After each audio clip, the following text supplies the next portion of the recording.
Good evening and welcome to the Cleveland Communities Police Commission's May meeting here at the Zelma Watson George Recreation Center at 3155 Martin Luther King Jr. Drive in Cleveland, Ohio.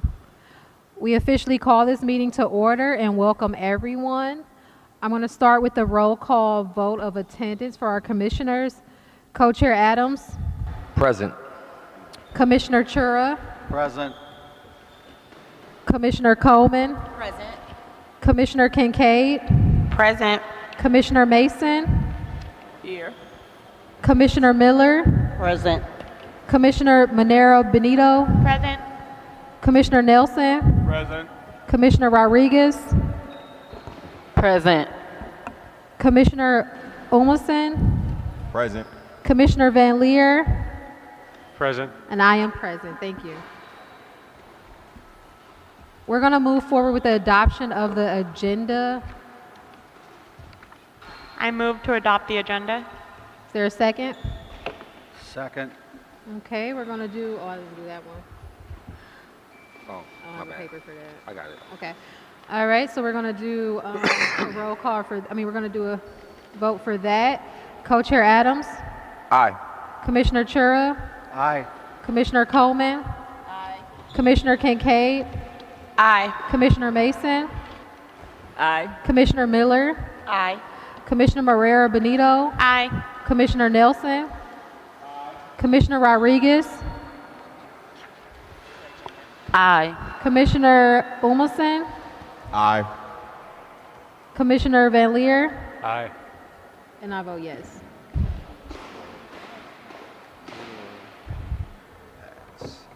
Oh, do we have a statement?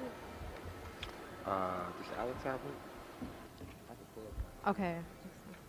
Yeah, plug. I don't even know how to find it. Okay, so we're going to move forward with reading our decorum statement, but also I want you to know that we want to thank you for all of your investment and time in coming today and really supporting our police reform and supporting Section 115.5. Right now we're pulling up our decorum statement. You can. This meeting of the Cleveland Community Police Commission is a lawful meeting.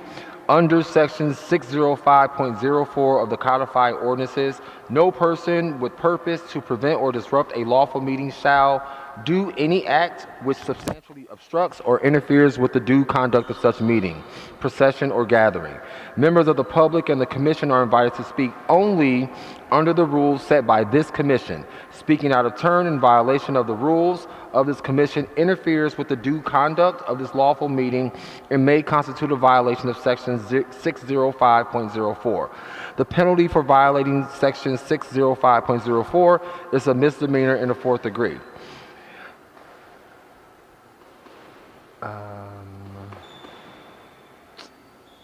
And I think that's... Okay. Thank you, Dr. Adams. We're going to move forward with approval of the meeting minutes for April's full commission meeting and our special commission meeting that we recently had.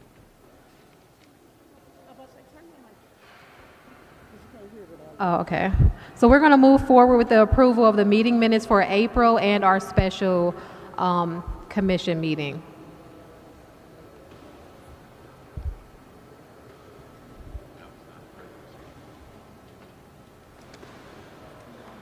You wanna- I move to approve the April meeting minutes. Is there a second? I second. Okay. Any discussion or anything? Just one clerical error at the end for the next meeting date. Okay. And we can, is the date incorrect? Okay, so do you want to, we could approve the meeting minutes with the correction of that date? Absolutely, yeah. Okay. It's not a substantive. Okay, Yeah. okay. So we'll approve the meeting minutes with the, with changing that date to the correct date. Is there anything else? Oh, there was only Sharina, one. that was for April, Yeah, and it was the wrong date on the minutes. It was for sent the to- next I meeting. didn't even know that. Yeah, Okay. okay. I'm gonna use this form, For and Michael. then we can just put all of the people who are in the committees on the form. Okay, So this is for okay, adopt the second reading. okay. Let me see one of the names. The other one. Yeah, okay. All right, so we're going to call the vote. Co-Chair Adams, Aye. Commissioner Chura, Aye. Commissioner Coleman, Aye. Commissioner Kincaid, Aye. Commissioner Mason, Aye. Commissioner Miller, Aye. Commissioner Morera Benito, Aye. Commissioner Nelson, Abstain. Commissioner Rodriguez, Yes. Commissioner Umelson, Aye. Commissioner Van Leer, Aye. and I vote yes. So that passes. Those meeting minutes are accepted. We're going to move forward to our public comment period. First on the agenda to make public comment is Cameron Damascus. So we have to send them. Hi, good evening, Council. Today I want to speak about the primary duty of the authority of the Commission, which is police accountability. It's the first thing that's listed in the Charter, and it is a duty that the Commission has failed to fulfill the entire time it has existed, at this point over 2 years. I've been attending these meetings regularly for a year, and I've been following very closely one viable complaint that should be moving forward towards a hearing, but has been delayed for a significant period of time. And so the main thing that is delaying it right now is the evidentiary hearing manual. So before the Commission can hold a hearing, there needs to be a manual. The manual just needs to outline how the hearing is going to go. A draft manual was approved by the Commission back in July 1st of 2024, so 330 days ago. There hasn't been any update to the public except for one email that went out in August saying that there was documents sent by the Department of Justice that required the immediate attention, hearing documents. I've been following up at all of these meetings trying to figure out where exactly things are at. I was originally told that it was the responsibility of the Accountability Committee, and then that it was the responsibility of the Policy Committee.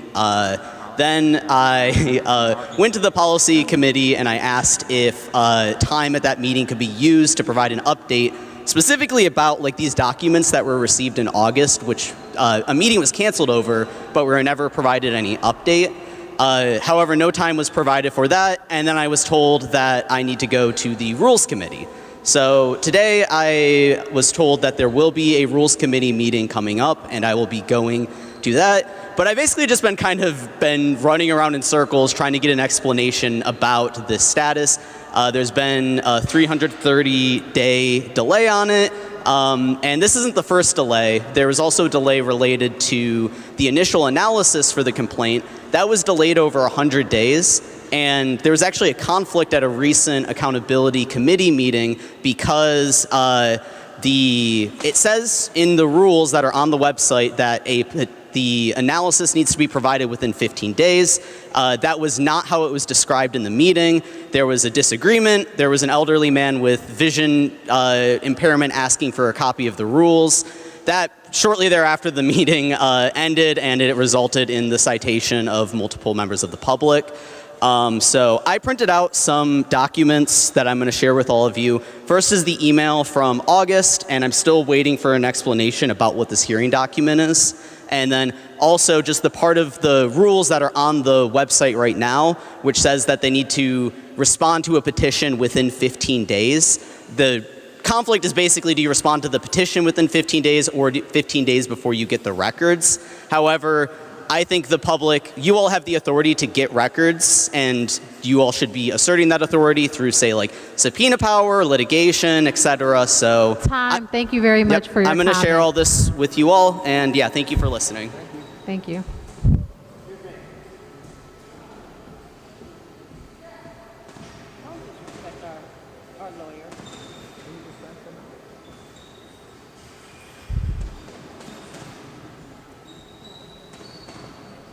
We're going to move forward with the next public commenter, Terry Wong.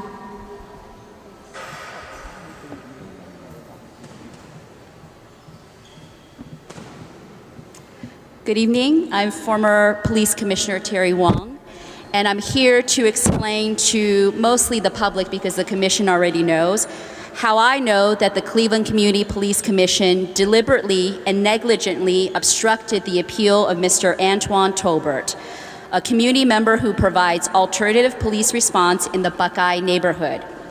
I know this not only because I served as the chair of both the Rules and Police Accountability Committees and introduced 8 motions to properly initiate Mr. Tolbert's appeal, motions that would have ensured the right documents, notifications, and recusals, but because I was directly pressured by then Interim Executive Director Jason Goodrick to derail Mr. Tolbert's case. In November 2023, just one day before Mr. Goodrick first sexually harassed me at the NACOL Oversight Conference, he attempted to convince me to divert Mr. Tolbert's appeal out of the commission and back into the traditional criminal justice system. Goodrick also rejected help from a Harvard-trained defense attorney who had volunteered to draft the commission's evidentiary hearing process. Public records confirm that Goodrick failed to begin drafting this critical process until January 2024, nearly a year into his tenure. When he and City Attorney Martin Belat finally produced a draft, it was so inadequate, it drew nearly 200 comments from me, that same attorney, the DOJ, and the federal monitoring team. I later drafted an alternative version in 4 hours as a non-lawyer, but was blocked from presenting it, and Mr. Van Leer, please stop lying about that fact. That was in August 2024. Since then, Mr. Tolbert has been falsely charged with 7 felonies, and the commission has made no progress on the hearing process. Despite having a sitting rules chair for the entire duration, Mr. Van Leer, and now not 1, not 2, but 3 affiliated attorneys, Mike Nelson, Tara Coleman, and Alex Noureddin. Maybe they just don't want to have the hearing process, or they don't have the requisite police discipline experience to draft the process. And 2 weeks ago, the commission voted to make Mr. Noureddin, an assistant director of law for the city, its interim executive director, in violation of the charter's independence mandate. Days later, he and Commissioner Chandra Benito coerced police into issuing defective trespass citations to me and Lou, a homeless woman, after we spoke out against the commission's misconduct. If you truly represented the community, there would be at least 2 public comment periods at every meeting. If you truly wanted to exercise your power, you would halt all policy votes until the city releases the records related to Mr. Tolbert's case, but you won't, because this commission is now fully captured. You are participating in not one, but two criminal conspiracies, the suppression of public oversight and the obstruction of justice. Thank you for your comment. Lou? Hey, good evening, everybody.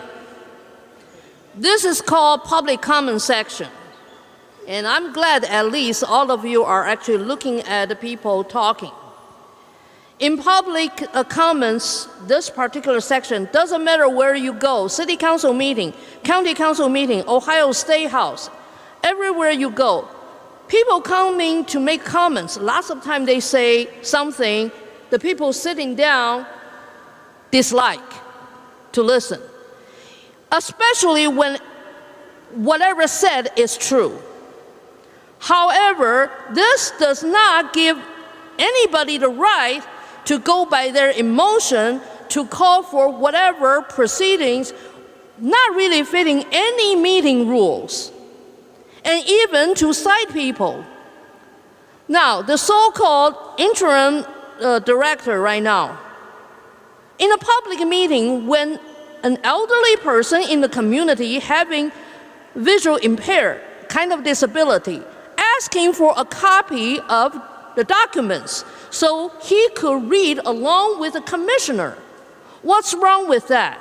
And this person was rudely dismissed. Is this a commission you guys really are proud of? To not tell the truth to the public just because people coming to make comments or during the meeting expressing their truth against your so-called truth? If you cannot even have any analytical thinking, critical thinking, independent thinking to get these sorted out first, why should you sit there? Why should people believe that you actually would do a good job to protect the community and our police officers? Hard time has been coming to us. The whole country will be knocking down. Do we really want more mistake added to more mistake to make the accumulation of the wrongful police practices continue? Anton Tober's case is just one of the examples. The corruption is in the government, in the police force, everywhere. We are the one having chance to get it right. Please do it. Listen to the community. Even they may not sound nice at the beginning. Thank you. Thank you. Mark Thomas.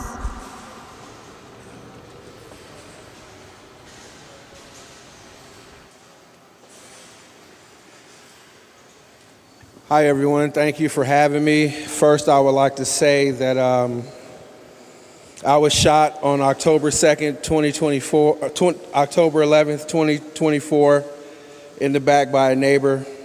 And no matter what, from the recent events in Cleveland, Ohio, I'm sure the community in the city of Cleveland and the police, they don't want more shootings and more deaths in Cleveland. And I'm just going to say that in the name of God. Terry Wong has been helping us, and I've been posting on social media that Terry Wong has been helping us. And the people who's been stalking us, they've been stalking my social media too. So the week of the murder-suicide in West Park, the mayor came to talk. And Terry was the last person to talk. We didn't even show up. We came at the very end. The person that shot me approached Terry Wong to speak about us, knowing that Terry is our friend. Now, I want to let you know that I know what's going on, but I'm just trying to let you know how sick these people are. I want you to take out your personal feelings and know that I'm purposely posting things in order to show people what's happening. And Terry will tell you that this person walked up to her and started to say, "Oh, I interviewed you before. I know you from this place. I know you from the commission." And they were utterly lying only to spread falsities about us. Commander Woods hasn't improved West Park's problems as expected. His leadership has made violence and shootings worse. During our specific investigation, detectives from the 1st District won't speak to our witnesses or the West Park community. We've complained about their collaborators who seem to intentionally lying. Strangely, the 1st District knows the Rogers witnesses are lying, but lets them file false police reports and allows intimidation at community meetings. Commander Woods intimidates us whenever we try to talk to the West Park community, using aggressive communication tactics against Mark and Kelly. Recently, the man who shot me in the back and his partners were at the mayor's community meeting in West Park on the day of the murder-suicide. Stephen Rogers attempted to contact Ms. Wong. On October 2nd, 2022, Stephen Rogers and his family attacked us on our front porch. Later, October 2nd, 2024, one of those 6 individuals shot me in the back. To cover up their poor and biased investigations, the 1st District Police keeps letting personal connections and bad judgments prevent them from arresting people for a hate crime. I sent the detective Anna Keela Jordan an email in October with the names of everyone involved and physically made a report. Time. Thank you very much. Sorry about that. Thank you. No problem. Kelly Sabodian.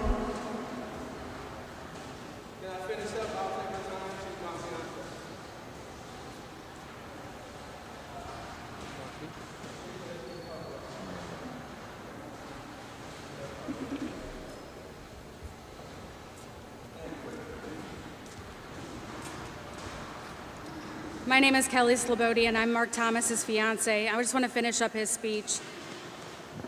To cover up their poor and biased investigation, the 1st District keeps letting personal connections and bad judgment prevent them from arresting people for a hate crime. I sent the detective and Keela Jordan an email in October with the names of everyone involved and physically made a report here at the community meeting, but those same people are now working together to lie and stop our investigation. They are giving them inside information and telling them what to say and to spread false information. The immature behavior has led to people being killed and injured. I refuse to believe that the police want people to get hurt or that the Cleveland police will let politics in the prosecutor's office destroy the city.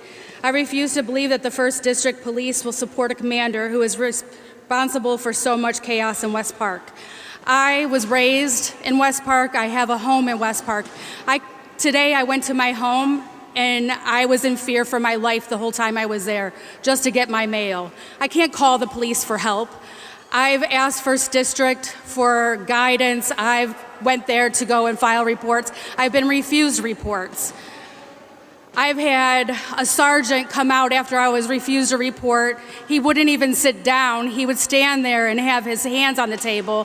When I asked him to please sit down because he was intimidating, he refused. I also asked him where his body camera was. He pointed to the wall. That's not his body camera. These people are supposed to be here to protect us, and they haven't. We got a protection order to protect ourselves. We've filed police reports. We've always had proof of every police report we filed. They're allowing these people to file false police reports, have false narratives, and they haven't been arrested, charged, or brought to justice for us. We just need help and want the community to know and want you guys to know what's going on. We've filed complaints with OPS. I found out 2 years later after an OPS report that something was actually done. I got a call about an OPS report today for another complaint. I made another complaint today against Commander Woods because of the intimidation and the lack of support and the lack of safety that he's provided us. I don't understand how two good people, myself and Mark, can live in this community and be treated so unfairly and unjust. I didn't know I was speaking today.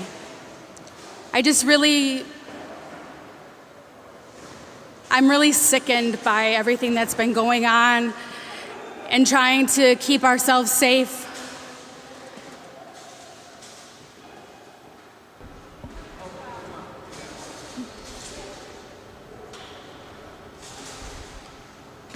I never had to call the police for anything. I always thought the police were supposed to protect me and be there for me. That's not the case. I've lived my life My right. apologies. Time is up. Thank you very much for your comment. Thank you.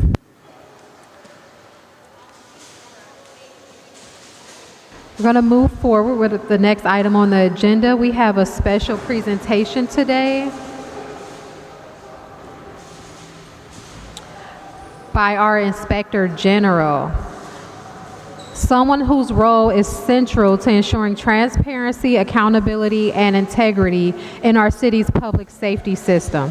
The Office of Inspector General plays a vital role in oversight, and we look forward to hearing more about their vision, responsibilities, and how their work intersect with our efforts here at the Commission. Please join me with welcoming Cleveland's new Inspector General, Shailene Agarwal. Shailene, thank you for being here today, and the floor is yours. Okay, thank you. Good evening. I will adjust this.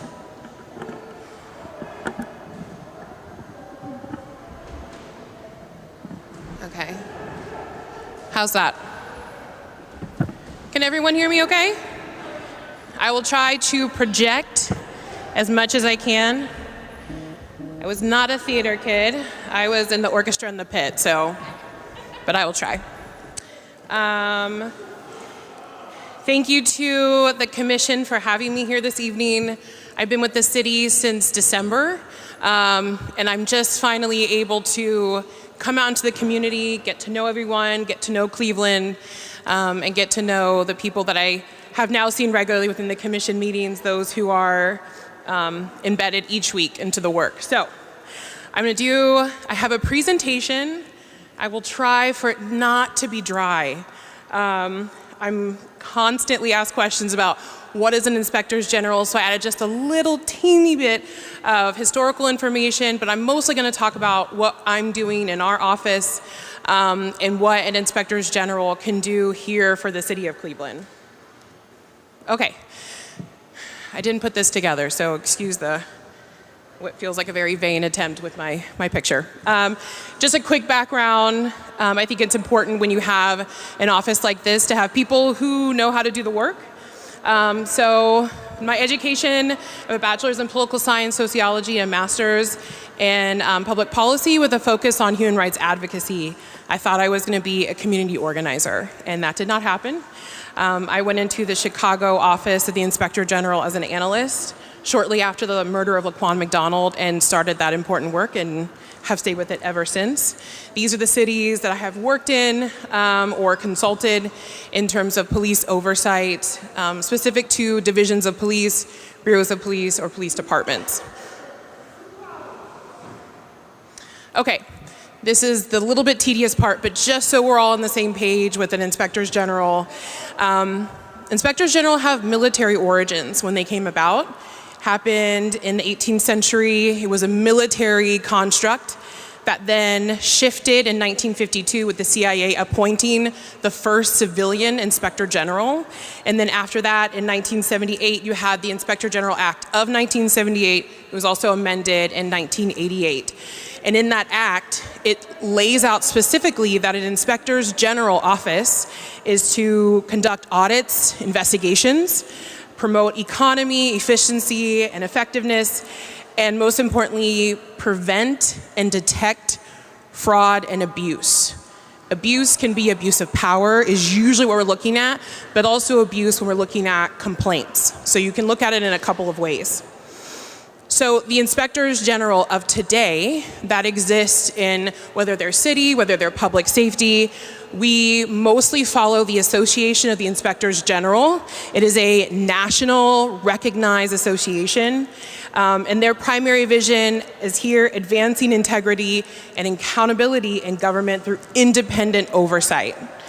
We follow the Green Book, which is a set of standards. I won't get too much into it, but it's like a yellow book, what CPAs will use when they're doing yellow book financial audits, but it's still standards that we follow so that our work is rigorous, it's cited, it's based in evidence, and that everything that we put forward and that we purport to be true or recommendation is backed by that evidence that we have collected ourselves so that the community, stakeholders can trust what we are saying. Okay, enough of the history. Let's talk about the Cleveland office. So as most of you might know, the Inspector General's office here was formed in the consent decree, or the settlement agreement, whichever you'd like to call it. Specifically, if you're looking within the consent decree, we are paragraphs 250 to 256. We are also mentioned in 248, 261, and 377, but those are primarily talking about the partnership with the monitoring team, reviewing a matrix. But 250 to 256 is what's important for our office and our primary objective and our duties. That agreement was amended in January of 2024. The two things that came from that amended agreement was our reporting structure and title. So previously, when it was first created, my position was called the Police Inspector General. This is important because that position reported to the Chief of Police. None of that makes sense. That is essentially an internal affairs division. I think the city recognized that and recognized that this was an overlapping of duties and needed something that actually followed the essence and the strategy of an Inspector General. So they renamed the position to Public Safety Inspector General. And now the reporting structure, while we are not independent, the position itself reports to the Director of Public Safety, who is currently Director Drummond, and the office itself is situated in the Mayor's office. It's interesting, but as I've come to understand, the idea was for the city to give the Inspector General the power to oversee those that fall under public safety and also those that fall under the Mayor's office. I'm working closely with the Department of Law to see if we can clarify some of that language and clear it up and codify. Currently, there's 3 positions: Inspector General, Policy Auditor, Administrative Assistant. That's not what our budget has right now. I will be hiring soon, but I'm working with, hopefully, the Director of Finance to make this office bigger so that we can actually execute the work that is outlined in the consent decree. This is our mission statement. I won't read it out loud. I placed it up here. It's going to go on our website as we are evolving, and I'm getting help to put that together. But just investigations, evaluations, audits done with integrity, ethics, following rigorous standards, and to serve the community is essentially what our mission is. Okay. I put this in here because I wanted to explain the differences between the 3 oversight bodies that currently exist. This is a question I get quite often, and I understand, because it can seem confusing or that there's an overlap of work. I don't mind overlapping work. I do mind duplication of work because that's where we're not streamlining, and it's ineffective use of people power and of resources. So for our office, we are not independent. However, the Office of Professional Standards, OPS, and the Community Police Commission, CPC, they are independent by charter. And I put the charter paragraphs here so you could see them. That's where they derive their authority. It was the consent decree. Then the city took an imperative step to make sure they were codified in city law and are now within the charter. The Office of the Inspector General, that is not where we are. We still exist purely within the consent decree. So hopefully in the future, we can codify this office and make it a permanent body. But right now, our authority stems from the consent decree and what's outlined there. So the duties of the office are also different. Our office can investigate, we can audit, and review the disciplinary matrix. Investigate is a very broad term within the consent decree. It literally just says investigate. So as I move forward and as the office moves forward, we will work with Department of Law and the other entities here, CPC, OPS, to see what that would look like, what investigations we might do aside from 253F, which is the power for us to oversee OPS's investigations to make sure they're timely, they're relevant, they're following standards, and the outcomes are proper. So aside from those, to see if there's any investigations that we would step into. OPS, they have their investigations all the way through complaint resolution, policy recommendations. CPC, I didn't list the very long list of duties within the charter, just a few, but I think most of you know CPC is the most powerful commission in the country. And if you haven't read their charter, I highly suggest. There's a lot of things that can be utilized within the police commission that others wish that they had. So hopefully we all work together, and we already have, which is great. But I'll give the best example when I talk to people. If there is a pursuit, an officer is pursuing someone, and there's a use of force, a complaint is filed. The different things that would happen, that complaint would go to OPS to investigate that individual conduct from that individual officer. OPS can only investigate public complaints from an officer against a community member. So that would go to OPS. CPC is the community voice at the table. That is a primary objective of commission. Outside of the many powers and duties that they have, they are the community voice. So soliciting that feedback, hearing those personal and lived experiences from community members and incorporating that into the conversations that the city is having, and right now with the DOJ and the monitoring team, to see where reforms can happen. An OIG, we are going to take a look at that pursuit and see if there is a programmatic issue. We're going to look at the fundamental ways that policy, laws, regulations, structure, what was the environment that existed that allowed for this pursuit to evolve into potentially an illegal act of use of force.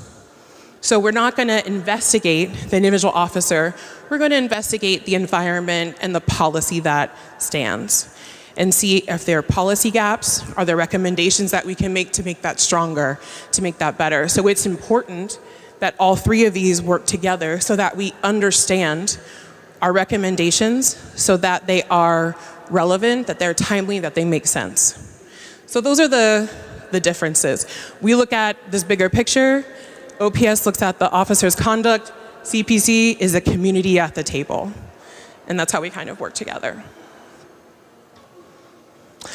So right now for our office, I am an office of one, which is interesting and great.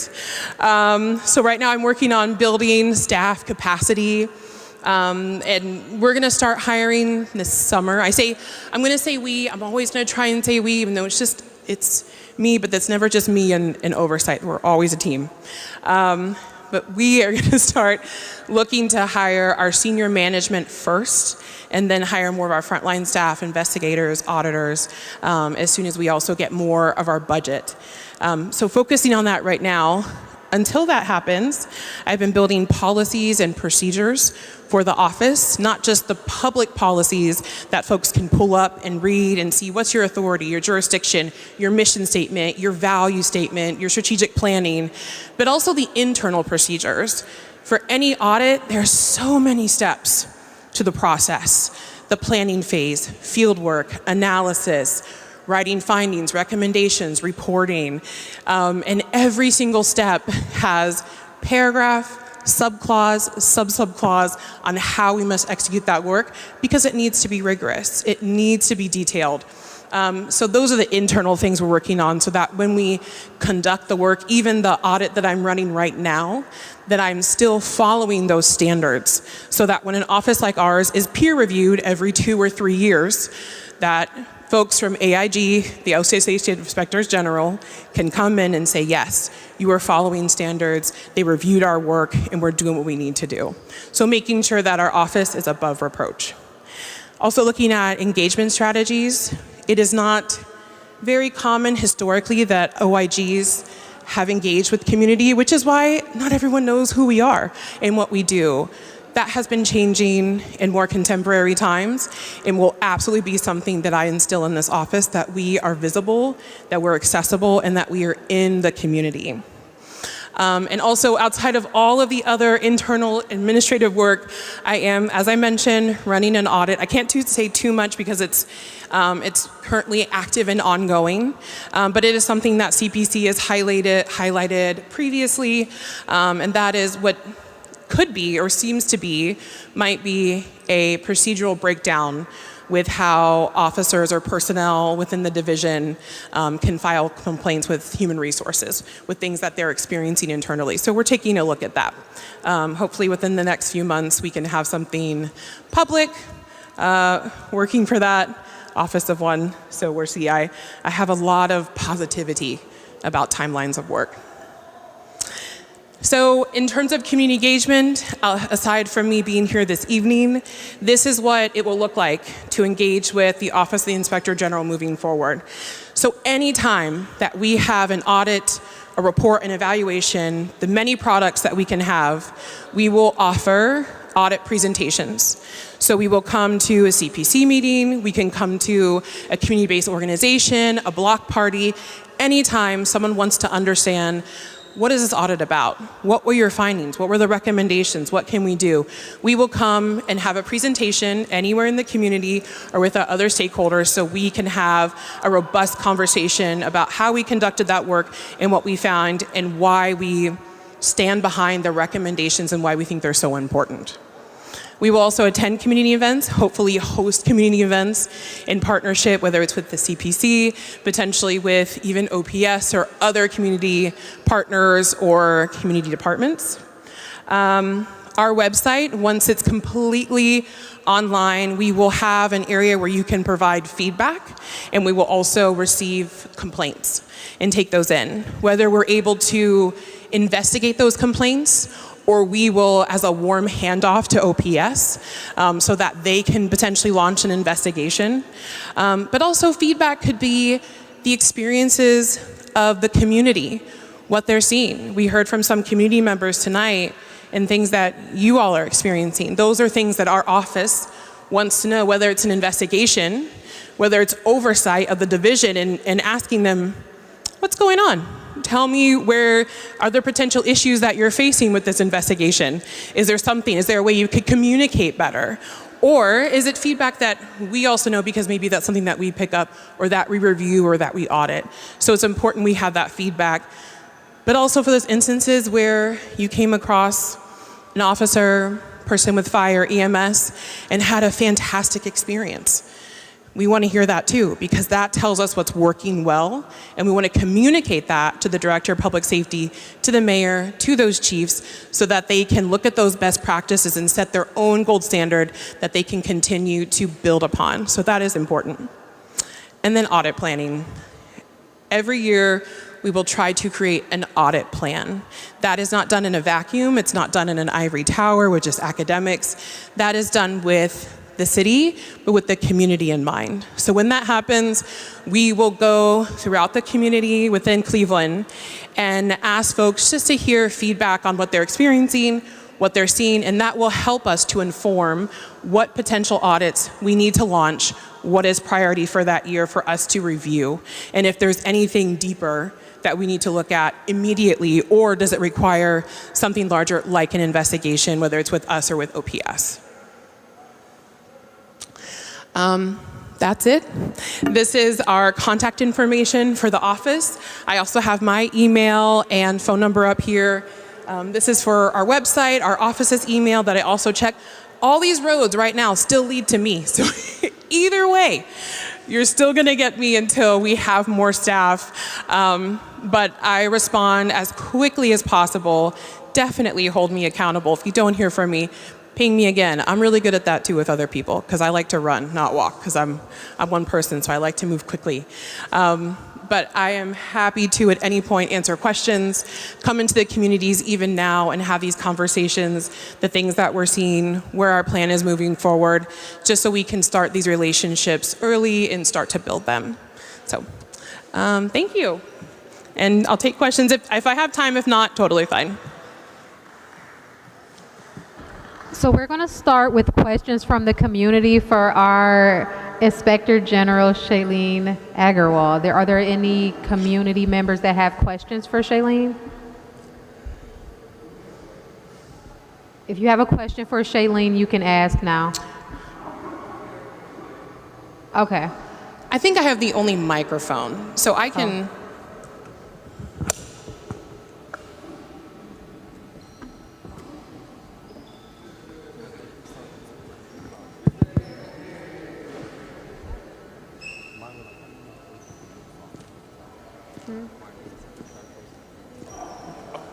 Okay. How you doing? With our situation, it seems like the more we want an investigation, it's being steered away because it has something to do with improper cultural response. In lack of better words, men don't believe women when they say that there's a predator. And it's too easy for a predator to say that they're not a predator. So we would like you to investigate inside more, because the problem sometimes is inside. A lot of it is outside, but the problem is inside.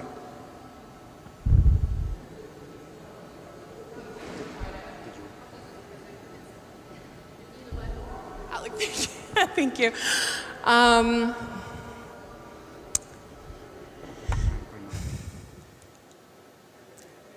Part of what you're talking about sounds cultural, yes. And that is just, when we're talking about men believing women, and whether it's different crimes or assaults, usually when people are talking about in those spaces, that has been a challenge for an incredibly long time. In institutions that are as old as police departments, that are male dominated, that can be difficult. However, just because something's difficult doesn't mean we can't address it. We have many agencies in Cleveland that are permanent, but we also still have the monitoring team, we still have the DOJ that are here. So investigate is not a word that I'd use this moment.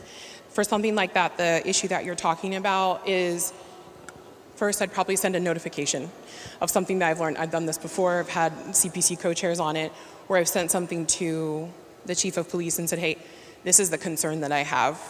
Can you talk to me about it? To see if there's something that I can step into. Is there a procedural breakdown? Once I understand the case that you're referring to, that you're experiencing in detail, and then just asking questions. So that's what's within my power in this moment, is to ask those questions and to see what's going on. OIG is the watchdog for the city, for everyone, including you. So that is something I can do. Because it's such a public setting, I wouldn't want to dig into your case so publicly, and maybe you have before, but I don't have cards yet because we're still ordering them. Please reach out to me, because you and I and your fiance, we can sit down and we can talk about your case so I can understand better what you're facing, to see where we can step in. I don't say that lightly. I'm not rushing you off at all. If you want to meet tomorrow, I got time. And you can come to my office. I have a coffee bar. So, and we can talk about it. Absolutely. Yeah, of course. Yes, I can. I don't mind. I'm already sweating. Hi. So to make it more explicit, to piggyback on Mr. Thomas's question, I think the public wants to know, maybe even if there's not empirical data to show this, it is such a massive and pervasive experience of police misconduct of various forms. It's going beyond, in my observation with community members that continue to contact me, it's going beyond what the 2015 consent decree has originally investigated, and that's not a surprise because it's been 10 years. So what they're speaking about is lack of service, retaliation, and that is what a lot of people are experiencing. And that takes not just the police doing that, it seems so that it would be systemic. So my question is following up. What if everything that I have alleged is true, that there is a systemic problem even in the oversight bodies? I would think that the Inspector General would be able to investigate that, because I've asked the city to investigate multiple times and they've stalled these investigations. So what is, instead of just asking questions, because right now, for example, one of the problems that the community is facing is that, I think it's paragraph 126, don't quote me, Mr. C, in the consent decree says that the commission needs to have community input. There's no community input. We have one public comment period. The working groups are not open. People come all the time, plead with them. City Council is actually doing even a better job at maintaining some community openness than this commission. So it's things like that. And then the community doesn't want to report these things because they feel frustrated. Some of us are more resilient than others. We have more time.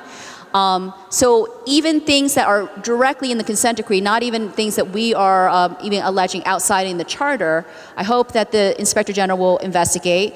And if you can, explain that. The second question I have is a question I asked the first Inspector General candidate that I was not able to ask you because I was not allowed, even as a commissioner, to interview you. And that's what metrics do you think need to be measured? Because, right, we're going to move to the solution part of it. What needs to be measured in Cleveland that is not being measured accurately? Have you looked at all of the data? Does it make sense to you? I'm sure you can run some algorithms and AI, and people from Oakland and Berkeley can help you that can show you that the data is probably flawed. You know, in my experience, it looks flawed to me just from a quantitative point of view. So what will your strategy be from a quantitative point of view to get the information such that we can design solutions? It's not even about, like, I think everybody knows that something's failing in Cleveland. But we need that data, and if we're not measuring the right variables, we don't know how to fix this. So I just would love to hear your plan for that. Thank you. Thank you. Okay, I'm going to step back over here. And then if you have to ask the second question again, but I think I've got most of it. Okay, let me try to address. So in the first part, where you were discussing the predicament that they're in right now, the challenge that they're experiencing, there's a number of things that could be happening. And so part of an Inspector General's work is that we are here, we are objective, not neutral. So that means at the end of the day, at the end of a report, we have kind of picked a side. We have found, hopefully, the root cause of what this issue is, or have gotten very close to multiple root causes and made recommendations. So because of that, what does feel like a tedious audit is because the first thing I do is ask questions, is find out, because I need to know the landscape, all of the policies, regulations, rules that I need to be looking into, best practices that I would measure against before you even collect raw data, because how do you know what data you need to look at until you understand the issue that someone's facing? And then once you understand the issue, perhaps it's something else that is something you have never thought of is actually the cause of what's going on. So that's why it's questions first. Because I don't want to jump to conclusions. I try to wipe the bias. We try to approach it as if we're a preschooler and we're brand new to colors, and we're trying to understand the color wheel and how it works. So in that instance, it could be issues of, you spoke to investigations that have started, that sounds like OPS. Well, that's something that OIG can step into because we do have the authority to look at OPS's investigations. Are they proper? How many did they open? Are they closing them in a timely manner? Did they follow the standards of investigations when they're investigating? The conclusions that they came to, were those logical? Those are the kinds of things that we can do all the way up to the board when they're making their decisions on discipline. Those are things that we can track and look to and then say, this isn't working. There's something wrong here. That's something that we can do. Or if it's within the district, is the district communicating those things, how that communication is happening, whether or not they're following the policies that they have to. Those are part of it. I think I missed some of that first question, but I went on to the second one before I forget everything, if that's okay. So OIG, like I said, we are not codified in the charter, just in the consent decree. Our office does not have the authority to oversee the Community Police Commission. I have said to them, I have spoken with the co-chairs and other commissioners. I've started to build a relationship. And I've told them, hey, I'm a benevolent vampire. If you invite me in, I'll come into your house and tell you what's wrong with it. If anything, because that's assuming there's something wrong. But sometimes we have positive findings of like, hey, we found that this was great. And that should happen in a lot of audits. You should have positive findings. So that's not something that I can do. Within the oversight system, if something that CPC, the mayor's office, the Department of Public Safety, the folks that I may not have oversight over, if there's things that they are doing, work that they're effectuating, that impacts the work of OPS, that impacts the work of the division, that is something I don't need to knock on the door and ask for permission. I can walk on in because it's interfering with the work of the people that I'm looking after to make sure that they're doing things properly. What I have offered to the commission is any insight that I might have, because we're a partnership. OIG, CPC, even OPS, but especially CPC and OIG, we're partners. Their success and our success, the success we have together. So there isn't anything that this office, the way it stands, shouldn't be willing to do to assist with any work that they have or any challenges that they're facing. So I'll say that. And that's just where my hands would be tied. But I think with what I've seen so far from the co-chairs and other commissioners, all I've seen right now is partnership. So if there's things that I would see, and I came from Oakland, worked for the commission. Before that, I was a policy director in Seattle for their CPC. So very much embedded with the commission and how it can work, the things that they struggle with, the challenges they face, the things that are success. So I've offered that, like, hey, I have some experience. If there's anything I can help, that's what it is. I don't, gatekeep, as the youth say. But that is to be seen over time as we build a relationship. I've been here since December. Not the new kid anymore, but still relatively new in my tenure to see what's going on. The rest of it, as far as data, I have never walked into a city, a department, anywhere, and they had everything they needed. And that's usually, whether they see it or not, people work in the weeds. So when you have fresh eyes, it's easier to see the forest from the trees and say, hey, you should be collecting this kind of data and asking these questions. Or to look at a contact sheet for officers and say, you're missing this box when you're looking at these racial or ethnic markers. It's easier for me to do. So while there are things that I have seen, yes, that are not just division, but citywide issues that I have already spoken to about with city leadership. The Director of Public Safety have already highlighted those items. And one that I'm working on right now with the audit, there are things here. Just because we're under consent decree and have been for 10 years, that does not mean that things are now in tip-top shape. And that can look differently. And even if the consent decree was done and we were in compliance and in a sustainment year, there would still be a lot of people who don't agree that we're where we need to be, and that's okay, to some extent. So yes, there are gaps. I am familiar, if you're talking to the auditor from Berkeley, I am familiar with her. She does great work. I was in the auditor's office in San Jose. And usually, we all talk when we're auditing and best practices. So those are things that I already have done and will do. I've even reached out to folks from Google who do audit investigations work, so to make we have a well-rounded view of how we are crafting this office. But yes, there are gaps. Don't want to speak to anything specific because we're working on it. And I will assist as much as I can and give those recommendations. Anything that comes out of my office, report, audit, whatever it is public. That is another thing that's always done with the OIG. Everything will be public that comes out. There's nothing to hide. There's no secrets. We don't keep those.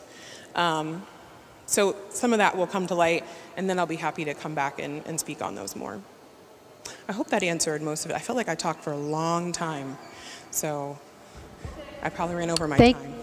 Thank you, Shailene, very much for your presentation. I asked that if any commissioners have any questions for Shailene, that they reach out to her through email. You're welcome.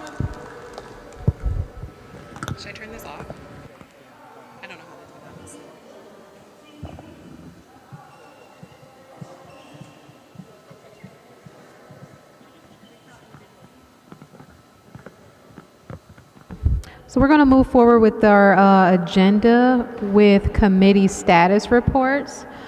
Our first committee status report is coming from the Rules Committee, given by Commissioner Tara Coleman. Thank you, Co-Chair Zaid. Oh, is that better? Okay. All right. So since the Rules Committee has not met, there is not a chair. I'm speaking as a member of the Rules Committee. The Rules Committee will be convening on the second Tuesday of each month, making our first meeting June 10th. In the interim, I have been given prior drafts of the hearings manual. One has comments from both the DOJ and the monitoring team, and one is a draft from the previous attorney assigned to the CPC, Martin Belat. Our goal is to reconcile these two drafts to have one clean working draft before the first meeting to discuss at that meeting what stakeholders should weigh in on the draft and what we want the next steps to be, whether that be a working group, who we want involved. So that's going to be on the agenda to hopefully have a clean draft, discuss what we want next steps to be on June 10.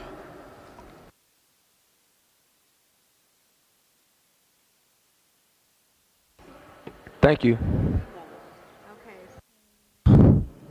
All right, our next status report is going to come from our Police Accountability Committee, chaired by Chandra Morera Benito. And just a quick correction, I'm not a chair. I was the chair pro tem of the last meeting, but I'm just presenting as a committee member. We haven't elected a chair yet for the committee. Unfortunately, turn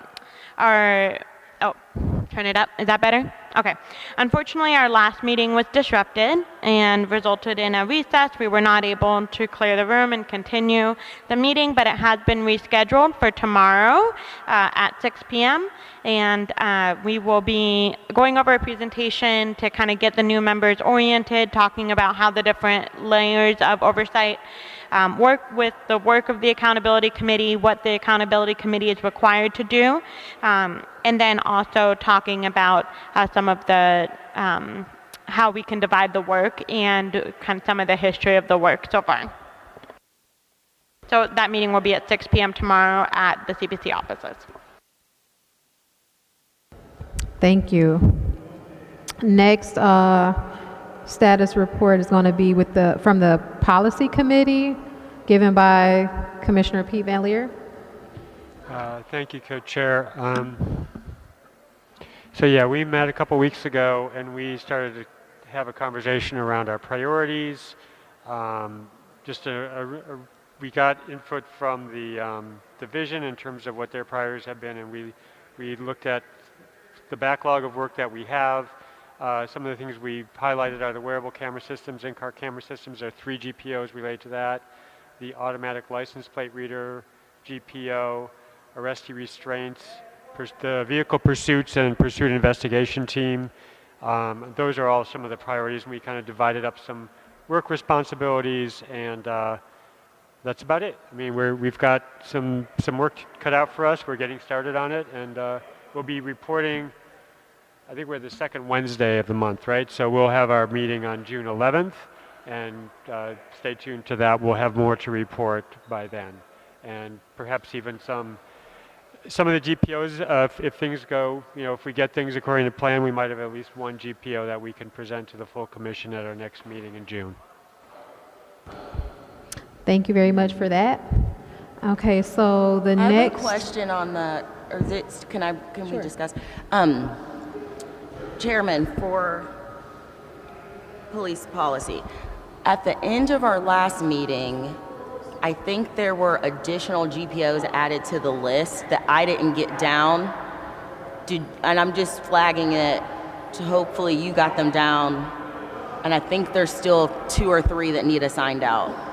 but I Yeah. don't know what they are. And if you said that in your update, I'm sorry. No, there's some other things that I did get more from the. I asked the division to send us because things got lost in transition, and so there are a few that I didn't know about, and so I've added those. Okay. And I'm going to create a folder, and I'll communicate with all of you Awesome. Thank you. with all that stuff.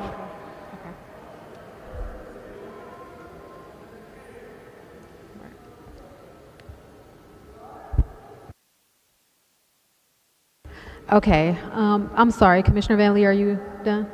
Okay, all right, so we're gonna move forward to the Outreach Committee update, and I'm gonna give that, and this is just a very general update.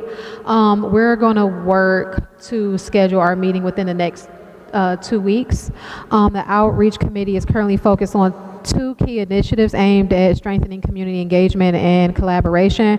First, we're in the process of developing plans for this year's community survey, and we are exploring possibilities of working closely with our community partners and stakeholders to ensure that the survey reaches a broad audience and we don't duplicate and kind of over survey people. So that's why we want to collaborate with possibly the monitoring team and other city departments to get that out. This will allow us to better understand the concerns of our community and then and guide our future initiatives.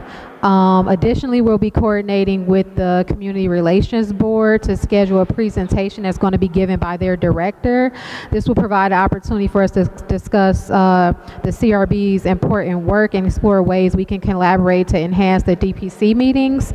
And we believe this will foster a partnership with them to improve those DPC meetings and hopefully have a higher turnout to those meetings.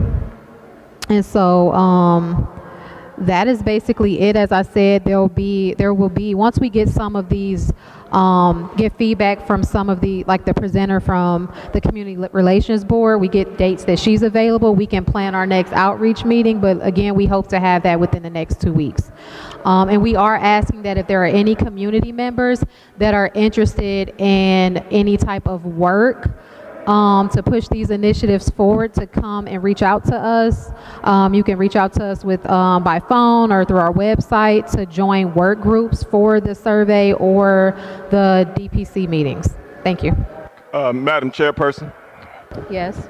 first of all, I don't know if it's under your committee that chooses venues.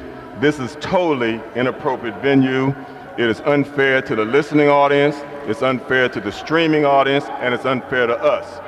You cannot have it is not a good idea to have a meeting at a rec center that is engaged in recreation.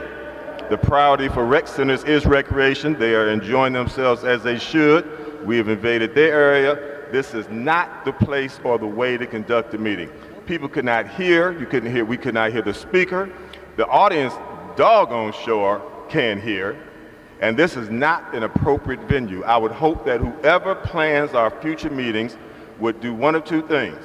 Either reserve the center for a time where recreation is not taking place, or hold it in an alternative venue where you won't be trying to combine 2 activities where they are active, because it does not permit us the proper venue to exercise and to be responsible. Please take that in mind as you plan future events. Thank you. Okay, so our next we're going to have an update for our Budget and Grants Committee.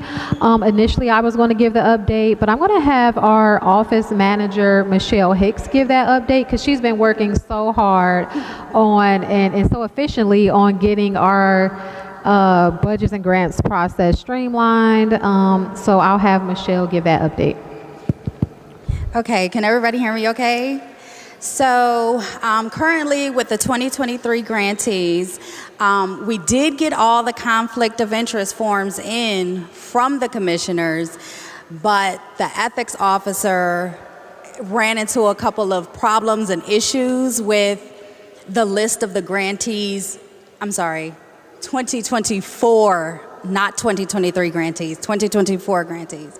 So the list of the 2024 grantee potential awardees that was sent to the ethics officer, once he was going through the conflict of interest forms, he was noticing that maybe one organization listed another organization as their fiscal sponsor, and then maybe one person that was a partner with another organization was listed on someone else's application. So now it doesn't render the commissioner's original forms ineffective, but we have to basically do a deeper dive. And what that's going to take is all of the applications have been submitted to me. So I have to go through all of the applications, list the organization, their fiscal sponsor.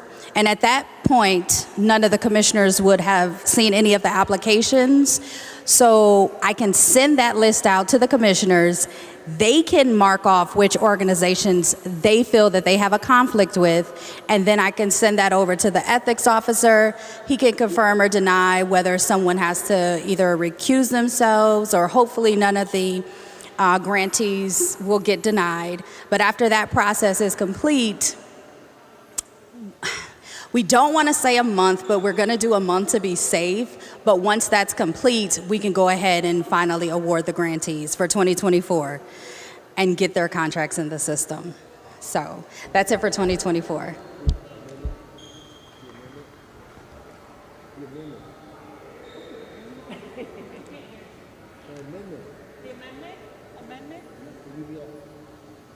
Oh, okay.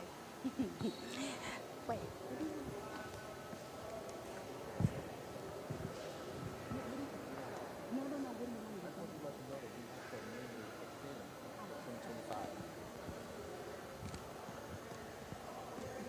Sorry about that. Okay, so in addition to currently the vendor that we have contracted to assist us with the 2024 grantees, we want to extend their original terms. So in the contract, it does say that we can extend it out for another year. So we're going to request a year extension, and we're going to increase that contract by whatever the difference is between the 2025 budget, so that they can work with our 2025 grantees and we can start the application process on that. All right, thank you. Thank you, Michelle, for that. Next, we're going to have a status report for the training committee, and Co-Chair Adams will give that update. All right, so thank you, everyone. So currently, the training committee does not have a chair, so I've been kind of stepping in until they get all that settled. But where we are right now is we were handed several trainings before the new commissioners were not selected, before they were sworn in. So there was like a backlog of training that was created while we were waiting for them to be approved and sworn in. So we started with that understanding. We have started reviewing the trainings that were sent to us. They are quite extensive. One of them has, I think, 6 modules. There could be 6 to 8 separate modules within those modules, and so they can be as long as 20-25 minutes each. So we're providing feedback on that. Where we are currently is we just received another series of trainings that we need to review. So it's a lot of work for the committee to do at the moment. So I think that the best thing for this committee to do right now is we're going to set up a meeting with the CDP's current training person, which is Commander Jennifer Hernandez.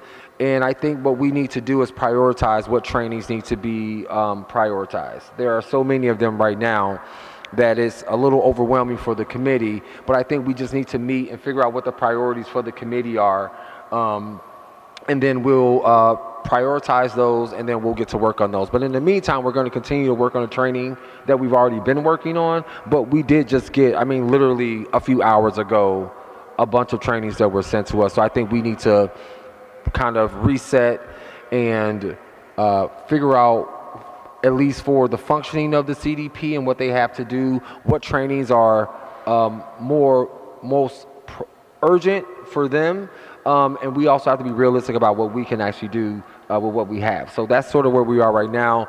If I'm not mistaken, I believe that the next training meeting is June 2nd, which should be a Tuesday. or June 3rd is one of the two. Maybe June 3rd on Wednesday, but we'll meet and we will discuss these things. And we have some internal affairs training that we need to do. And so there will be someone from internal affairs or someone within the division from internal affairs that will actually come and talk a little bit about that. And then the commission will move forward on it. But that's sort of where that committee is now. Thank you, Co-Chair Adams. The next status update is for the Promotions and Evaluations Committee, and Chair Pro Tem Adriana Rodriguez will give that update. Can you guys hear me? Sorry. Okay, we conducted our first meeting on May 13, 2025, basically to provide like an orientation and an update, basically to the new commissioners. And basically what was reviewed was like our current status. We ensured that they had access to our share drive and all the files, review of like rubrics, documents like that. We realized that we have a few pending documents. We look forward to really moving this work forward. There were a few barriers, and that included like committee quorums, committee attendance, so hopefully that is not a factor with the new set of commissioners. And also, it would probably be helpful for the new commissioners if all the videos for the promotions and evaluations is posted on the CPC website.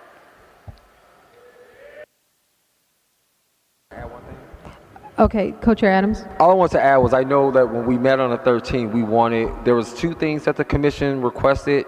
The committee wanted prior litigation that dealt with officers who applied for commander positions, and we also wanted just an updated list of sort of all of the positions that are currently in interim and how many people or how many officers have applied for those positions. So we actually did receive the second document. The litigation seems to be a little trickier to get, but it looks like there's around 6 or 7 commander positions open. When I looked at the list that was sent to us, there's about a total of 55 to 60 applicants. So that's where the committee stands with the work that it needs to do on the commander recommendations.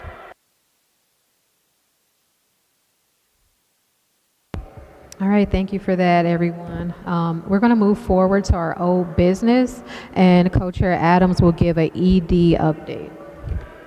Well, just a couple of things about the executive director. So in terms of the interim executive director position, we voted on it last week at the special meeting, but there's a process that has to happen with that. So before we can actually make that request official, the commission needs several things that we need to send over to the law department. The first thing that we need to send over is the actual motion that was passed. We also have to send over the voting sheet for that motion, and then we also have to send over the official minutes from that meeting. So we passed those official minutes today, and so tomorrow morning we will be sending over all the materials that we need to make that request official.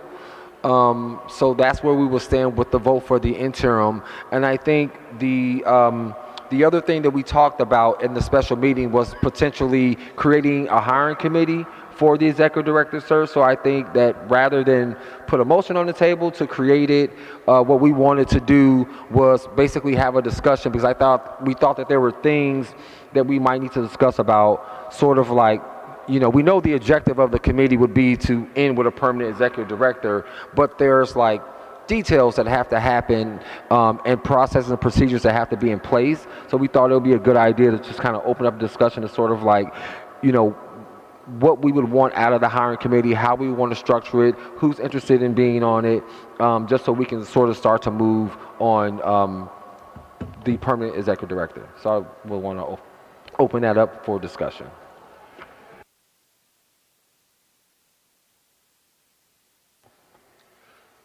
First, will there be individuals from outside of the commission who will be invited to serve on that committee?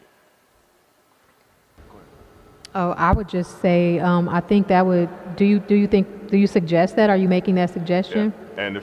And I would, if that is where we go, I think we should hire some people who have human resources experience. I can think of a few people, retired people, who have human resources experience. We may want to reach out to some individuals who have human resources experience to help draft participate in that process. I mean, I think this is why we want to have a discussion. I think where we were last time was one of the things we have to figure out is how many people are going to be on this committee. We talked last time about wanting commissioners. I think we should have at least one person from the city, because in the end we have to agree with the city on who the executive director is going to be. Doesn't mean that the city gets to pick our executive director, but we have nomination authority. The mayor has appointment authority. So I thought we had some consensus that there should be someone from the city there, and then there were other commissioners who thought that there should be community people there as well, which I'm not opposed to. I guess the question I'm posing to the commission is, how large do we want this committee? I'm speaking of, I'm usually been on committees or panels that are around 5 people, and sometimes it's difficult to even coordinate with 5 people. So we're talking about community people, commissioners, and city reps. We have to figure out what the size of the committee is going to be. Well, I would suggest, Mr. Chairman, there's a hand down. We have Commissioner Coleman and we have Commissioner Benito. Benito's hand. Commissioner Benito? So in our rules, only commissioners can serve on committees. So if we were doing a group with community members, that would need to be a work group. So I do believe we could establish a work group that would not necessarily be tied to any specific committee. It could just be a work group of the full commission, or we could establish a committee of commissioners and then have a work group. But then you also run into some tricky things with you can't have a quorum of that committee on the work group. So my suggestion would be that we either make this a work group of the full commission, kind of like it could be an advisory group. We could call it an advisory work group and have kind of a mixture of commissioners and community members. And then just make sure that there's not a quorum of any committee members of any certain committee. Or you could have a executive director hiring committee, and you could have a work group that you give specific tasks to. So it could be that you have the CBC committee of the executive director hiring committee, and then you could have a work group for reviewing and approving the job description. You could have a work group of an interview work group where you have members from the community who come sit in on interviews or application reviews. So that would be my suggestion. Okay. Commissioner Coleman? I just wanted to say I think a hiring committee is a good idea. What also I think impacts the size and makeup of that committee is whether we are going to use an executive search firm. Mm-hmm. And with the use of the executive search firm, the size of that hiring committee does not need to be large, because they need to just simply be working closely with the search firm. Right. And then if there are procedures in place to kind of, in a timely and transparent way, get information out to the full commission in real time, I don't think it would be necessary for that hiring committee to be large. I think it would actually be inefficient and hold up the process. But as long as we're fed the information when we need to be fed the information, I feel comfortable that we as a full commission could have the insight to inform who we want our executive director to be. Commissioner Kincaid? So just for clarity, Tara, you're saying like it would be more like a small panel, right, reviewing these candidates and just telling us what their insight is about them, and then we can make a decision as a group. Correct. But we can keep it to, let's say, 5 people. And through the chair, may I respond? Okay. If the committee kind of mirrors the first process where it was people from the commission, people from the city, I think with the executive search firm, we don't need a ton of commissioners on it. I think too many cooks in the kitchen will be inefficient. But yes, if we're fed the information and we have what we need to make decisions throughout the process, I think we could all feel comfortable with that, opposed to it's at the end and someone just present it to us, right? That's when we won't feel like we were involved enough to have chosen our executive director, if that makes sense.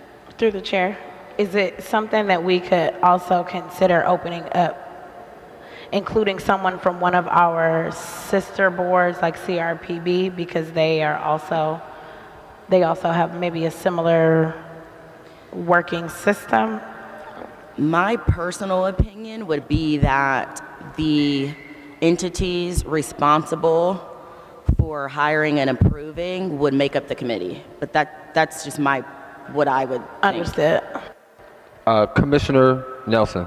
To the chair, when it's appropriate, as we go through this process, I want to make sure, I want to volunteer to serve on that committee as we build out the hiring committee, and that whatever we do internally be tied closely, as Commissioner Coleman has said, to the hiring, to the firm that we would engage. My second question is there a bid process for this firm?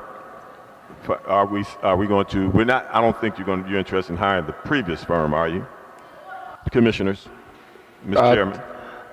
I think that's the point of the discussion. We have to decide. I think what I'm feeling is that we want to get a new firm, but I don't want to make that assumption. I want to bring it for us to figure out for ourselves. And I don't want to make that assumption either. I had no relationship with the previous firm, but whatever firm we decide to hire, our committee chair and at least one or two others should be engaged with that firm.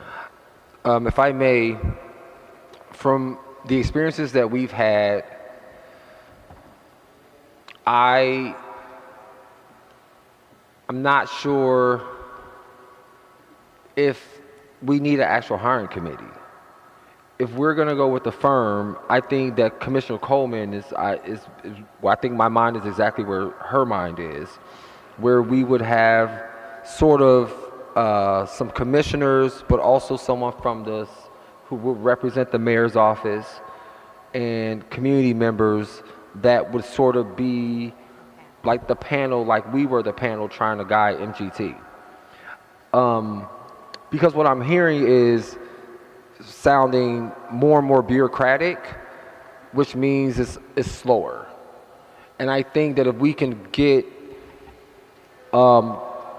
commissioners that we can agree on to be on that committee, along with someone from the city and maybe a few community members, I would feel comfortable with that panel sort of being the guide for the search firm. But that's just my opinion. Commissioner Rodriguez? Thank you. So overall, the work of the CPC is done in committee. I would highly recommend a committee, and if they would like to nominate or vote someone formally from that committee on the panel, I would suggest that might be the best option. Typically, of course, the committee will work with the firm, and I hate to say a little historical. I'm a returning commissioner. Even in the previous, there was a hiring committee as well. So to the commissioner, all I'm saying is we are in year 3 of an executive director search. And I want to get it done.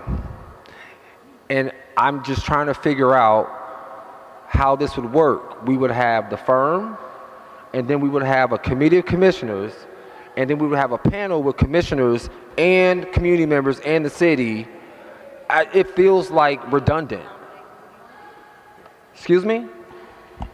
I think we have a misunderstanding, so I would like to provide some clarification. I think that whoever is on the committee would nominate who would be on the panel. Or Commissioner the committee could be the panel. The hiring, we just, at the end of the day, we need members of the commission to directly interact with the search firm, whether that be in a committee, in a panel, what have you. We need to agree on a few set of commissioners who are going to be on a hiring committee or a panel, whatever you want to call it, that are guiding the search firm. I agree with you, and I think that the issue with forming a committee is that the public clearly said that they want community members to be involved. I think it's important for us to work collaboratively with the city and a member from the city to be involved. So I agree. I think we should have maybe 2 to 3 commissioners form a panel and invite a few community members and someone from the city to join this panel to work with the search firm to move things forward. That would be my suggestion. And I think Commissioner Rodriguez is saying the work of the committee would be determining that panel. Is that what you're saying? And I think that's where I'm not fully bought in. I think there's going to be interest from a lot of commissioners on this commission for that committee. And so I would want the commissioners that are interested to have an opportunity to be on the committee.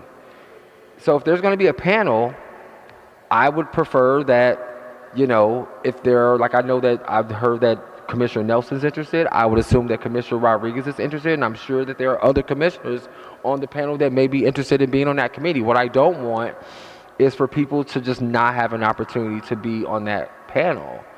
So I think we have to figure out, like, if we're going to do that, then it has to be a fair and democratic process by which who's going to be on that panel. Should we do a show of hands of folks who might be interested? No? Oh, okay. Vote no. To the chair. Yes, Commissioner Nelson or Commissioner Miller?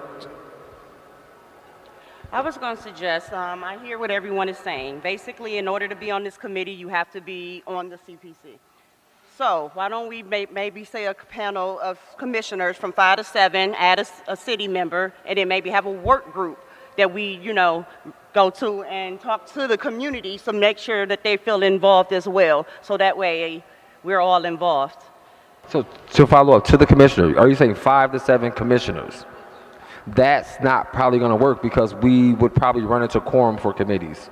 If we have that, we can't. If we have 7, we're definitely going to be at majority of the commission, and so we. Because there's 3 on the committee as it is, through the chair. I'm sorry. So I mean, I'm sure the people that's on that committee will want to be on that committee. Is what I'm saying. Just like if someone was doing policy or wanted to help someone else, you get where I'm going with that. Right. That's their committee. So maybe we should consider letting the people on our committee serve and maybe 2 other, I'm just, you know, suggesting. So everyone is involved, a city member and then a work group for the community because they do need to be involved. Okay. So just a couple of legal items. Under the rules, a committee is comprised of no less than 3 and more than 5 commission members. So keep that in mind. The commission can revise those rules to permit, you know, additional committee members within any sort of committee it charges or forms. So that is a possibility. And then to the extent there is a committee formed, if there's a quorum, it has to be a public meeting. And so that has to be open to the public and duly noticed. Commissioner Nelson. Just trying to think this out a little better. We know we're going to hire a firm. Is that a given by the commissioners to the chair? It's not something that we voted on, but it feels like it's a consensus on the commission. All right. At what point when will a motion be appropriate? Is it tonight's meeting? Let me see. Let me look at my agenda. Or is there going to be another meeting where we will actually consider the matter of an RFP or whatever the process will be for identifying or initiating the search for the search committee, for the search firm, I'm sorry. We will do that at a separate meeting? I think what would have to happen at this point, because what hasn't been said explicitly, but it's been like alluded to, is that I think there's some members of the Promotion and Evaluations Committee feel that this belongs on that committee. That's what I'm hearing. And I don't know if there's necessarily a consensus about that, but that would be probably the easiest route to go. I personally think that we should leave it open to the commissioners who want to serve. I'm open to, if the commission feels like they want to boot it to the Promotions and Evaluations Committee, that I would support that if that's what the commission supported. But it just seems, go ahead, Commissioner Miller. Through the chair, So basically, if that committee makes a ruling, we will still have to bring it forth to the whole committee to vote on, correct? We mean like a ruling? Yes. Like if you made a decision on someone? So well, in the end, the full commission has to vote, yeah. Right. So I was just thinking that would give them a chance to vote.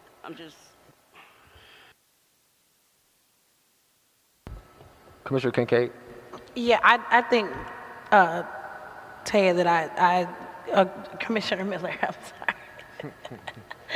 I think that I agree with you that I have no problem being represented by my fellow commissioners that already sit on that particular committee. And as they filter the information to us, then we will be informed enough to make the decision that we want to make once it's brought to the full commission.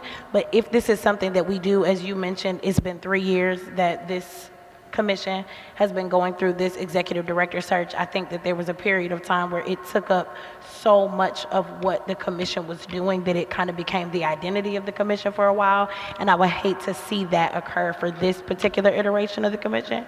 So whatever the easiest and most diplomatic solution is, I don't think that in this particular case every voice needs to be heard, you know, in the immediate room. I think that we can trust our fellow commissioners to inform us properly via that committee, and then build the panel. And if that panel has guidelines that are representative of what we all agree and believe the executive director should represent, then we should still be able to make a clear and concise vote about who we want once it goes through that committee, just like every other decision that we make through any other committee. So I do think that the easiest, fastest, and most clear way to get this done would be to trust it to the committee that exists, and then, you know, go through that process in a simple way that can be done quickly. I mean, I'm sure we would all like to have our say in each and every one of these committees in one way or another, but that's just not the way it works. It is a committee, let them do their thing, and if we trust our fellow commissioners, then we'll make, you know, a general vote, if that makes sense. To the chair, to the commissioner, are you speaking of the search firm, or are you speaking of the committee that would interact with the search firm? Through the chair, I was referring to the committee that would interact with the search firm. I think that we are all in consensus that we want to use a search firm. Okay, Yeah. all right. Mr. Chair, then, for the purposes of a motion, is the chair prepared to engage a motion that we initiate the hiring of a search firm, first. I'll just leave it at that. And if it's correct, then I move that we initiate the process for identifying a search firm. Okay, so I think that may be putting the cart before the horse, because we have to go through a budgeting, we have to work with the budget committee, and we also have to make sure the funds are there. So we can pass it, but there's another layer where we have to make sure that the funds are there. Well, that's what I said. To do a search. Initiate the process. I didn't say hire them. Initiate the process, which would include what you just identified. Okay? That, to the chair, it would include what you just said. Okay. So this is just to initiate the process. Would it be okay if do you want to move forward with that? Would it be okay if we put that off until we find out what our options are? I will defer to that point, but at least I want to put it out there. So if you're asking me to hold that motion to the next meeting, to allow whichever committee is going to consider the options, if it's budget or finance, I will withdraw the motion with the understanding I'll bring it back after you've had that opportunity, after we've had that opportunity to review the options vis-a-vis the budget. Through the chair. Okay? All right. May I? Commissioner Kincaid? So just to clarify, Commissioner Nelson, if I understand correctly, what you're asking is to bring forth a motion that we all agree that a search firm is what we want. So then when the Budgets and Grants Committee comes together and has their meeting, they don't have to bring it back to the full committee again because we've already made the consent. They would have to, regardless of what we decide here today. It is very likely that the Budget and Grants will have to bring this back because it will be probably over $10,000. And anything that's over $10,000, it has to go through the committee and then they have to bring it to the full commission.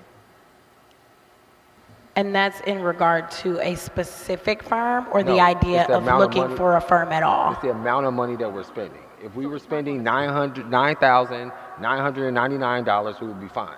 But chances are we're going to spend over $10,000. So that has to go through the Budget and Grants Committee, and then it has to come to the full commission because it's over $10,000. To the commissioner, to the chair, it's my understanding that you're going to sit down with budget and finance to look at what is available in terms of funds for this process and set a limit possibly for what we have available to hire a search firm if that's the way we decide to go. So you're asking me to hold my motion until you have an opportunity, the committee has an opportunity to actually look at its finances.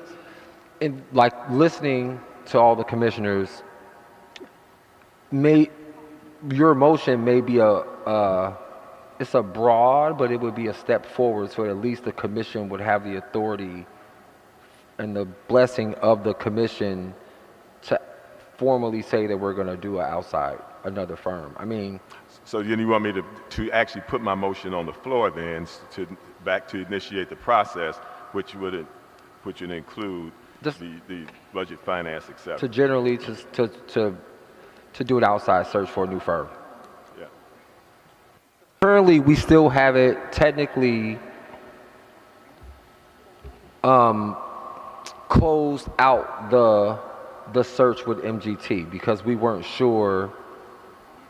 We didn't want to make a decision that we were just going to be done with them without talking to commissioners.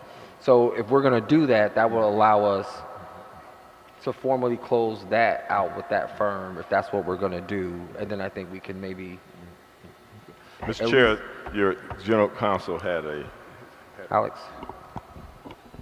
If the goal is to eliminate bureaucracy and eliminate layers of committees and committee approvals, the option could be to charge a hiring committee with broad authority to move forward with whatever that committee and the commission determines to utilize with respect to the executive director search. And that way you don't have to go through each committee to obtain budgetary approval, job description approval, et cetera.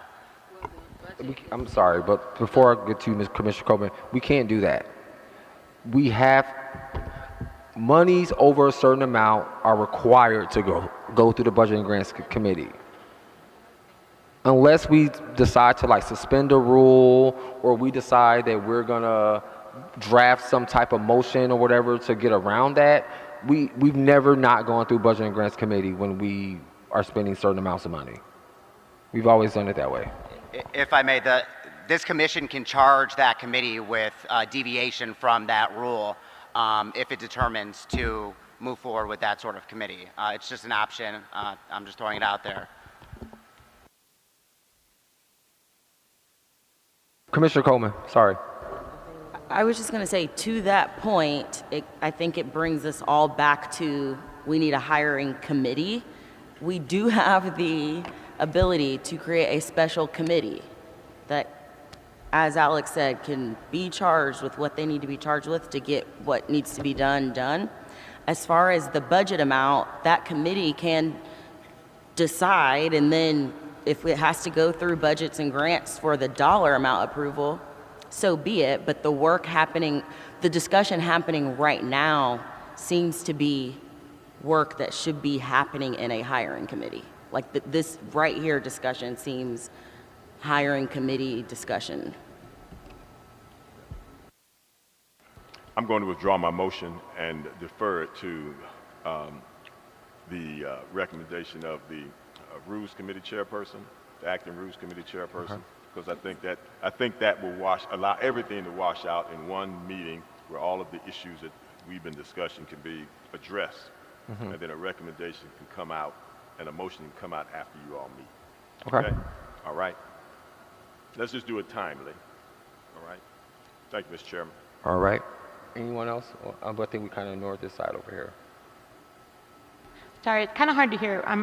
So there was a motion, but it was withdrawn. I didn't hear a motion earlier.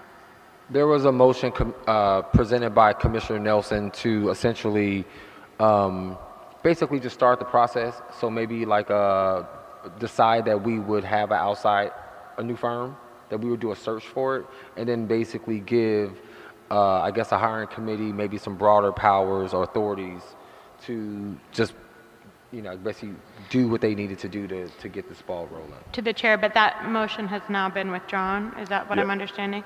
So Yeah. I think, go ahead. To the chair, yes. And it was really designed to initiate this exact conversation. So I think we've accomplished our goal, and based on the recommendation from both the Rules Pro Tem and the our chairpersons, co-chairpersons, I think we've gotten where we need to be. Thank you for the clarification. Okay, thank you. You are the Rules Chairperson.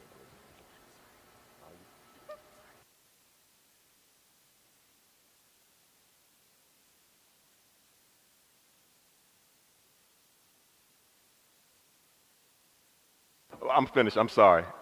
Yes, I'm finished. So I guess what we're trying to figure out is someone going to present a motion, or are we going to table this discussion into the next meeting?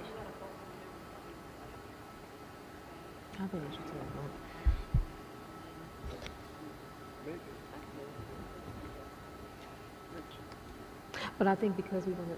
I just don't think there's. I move to create a special committee, a special hiring committee.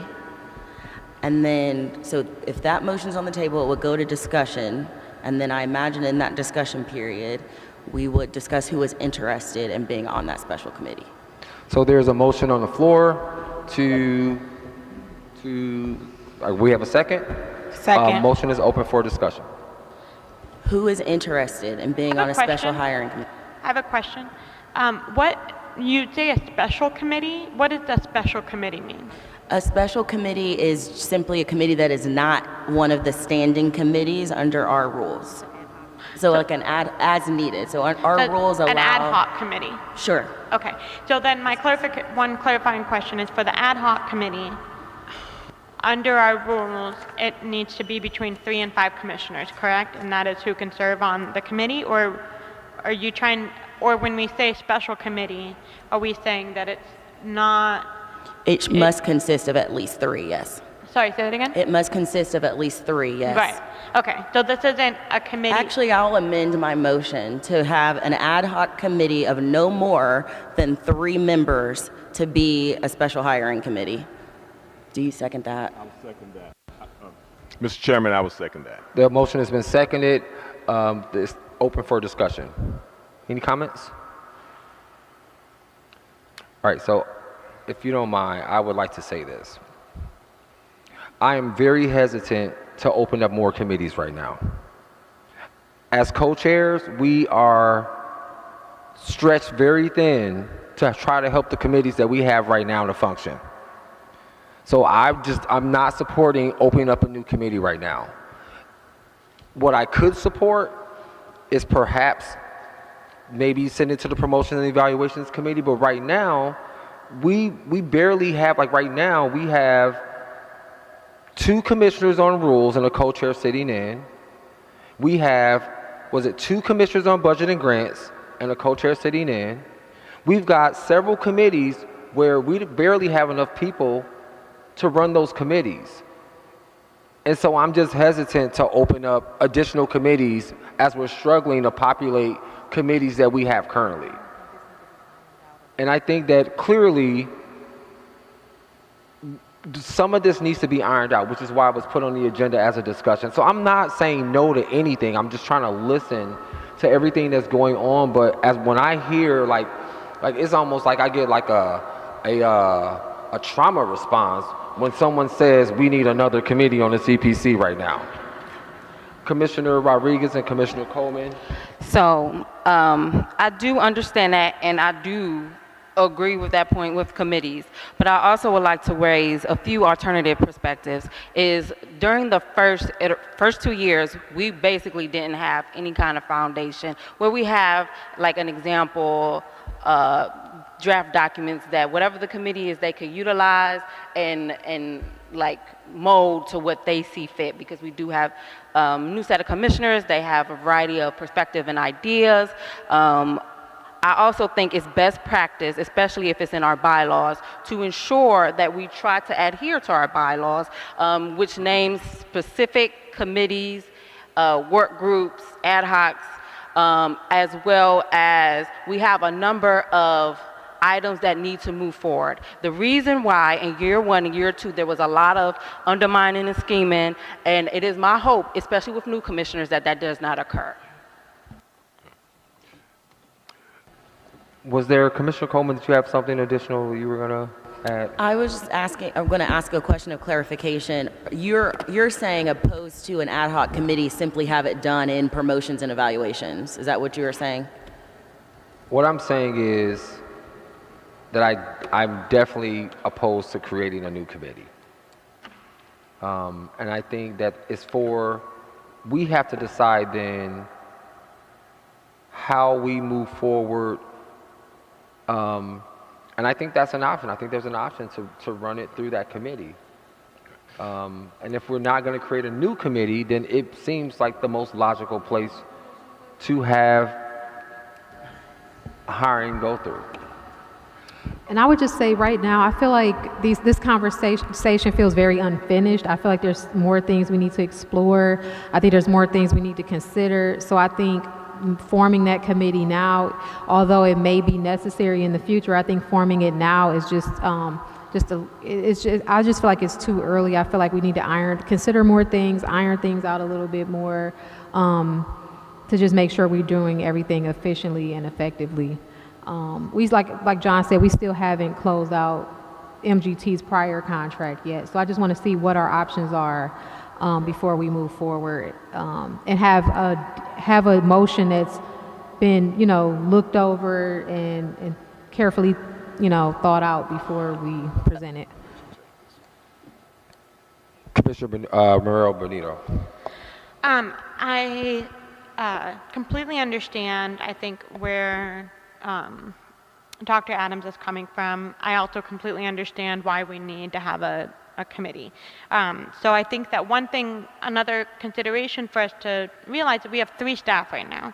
So in addition to our committees are struggling to be able to meet and get work done, we have co-chairs doing a big lift of work in a way that is unsustainable. In addition, we also don't have the staff support that the committees need, which means that all the commissioners are having to do more more work to get the things moving. And so I do not think our current structure is sustainable. It's not. And I think that we have the community saying this isn't getting done, and this isn't getting done, and this isn't getting done, and it's fair. And also, we need to get an executive director. We need to hire for that, and some of our staffing issues will not be addressed until we have an executive director, a permanent executive director. So my suggestion would be, I think that my fear is if I hear you on the committee, and I think that I frankly agree with you. I also fear that if we do not form something tonight, that a month will pass and we won't have the work done. Like if we don't have some sort of body to do the next steps, then we're just going to kind of end up in this cycle. So my suggestion would be that, and I'd be willing to make a friendly amendment to the motion, that basically what would happen next is that this group would meet together to put together a proposal of a plan that then would be presented to the commission at the next full commission meeting. That way, because I think part of what we're struggling with is how to populate the committee, who should be on it. We don't even know the basic structure of what it'll be and what we're asking the committee to do. So if we can have this ad hoc committee, the first task is to get a plan that must be approved by the full commission for how this process will move. Then we can, kind of have this conversation in a more productive way, but also we still have a checkpoint for next month to make sure that the process that is being developed feels good. And I hear the point of we want to trust our fellow commissioners, but also when we're talking about creating a process from scratch, it's not so much about trusting the fellow commissioners, but we all want, because this process has failed now twice, we all have a vested interest in making sure that this hiring process is able to happen. So that would be my suggestion. All right, so thank you for that. So this is what I'm going to propose. Mr. Chairman, we do have a motion on the floor. Unless you're going to amend it, we have a motion on the floor, so I think... I'm not going to amend the motion, but I want to clarify what I would like to see out of this committee in order to get my support for it. So what I would like to say is, and I don't know if I'm the person to make the amendment, but at this point, I'm not going to support a new committee. At this point, then it should go to the Promotions and Evaluations Committee. They're already there, but to Commissioner Benito's point, then what we would need is an RFP. We would need an updated job description. We will need a rubric. We will need interview questions, and we will need a laid out process for how long this is going to take if that's what we're going to do. That's what it's going to take to move this forward for the next meeting. Alex.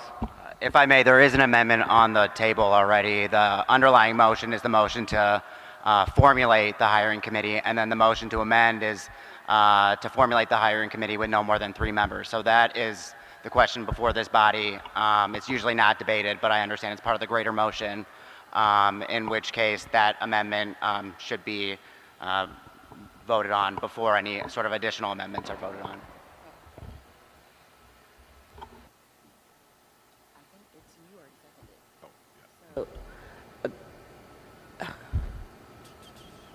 Just one point of discussion before the vote. I think it would be helpful before we go into the vote to understand how many people are interested in being on this ad hoc committee. Would the commissioners be comfortable with the show of hands of who would want to be on it? Mr. Chairman, I'll raise my hand. Okay, it's 4. That's helpful. Four people. That's all I had. Thanks. How many people on the promotions committee? 1. If I may, we have the space till 8:30. It's 8:15. Mr. Chairman, I move the previous question. As the amendment was accepted, Mr. Chairman, was the amendment accepted? To vote on it.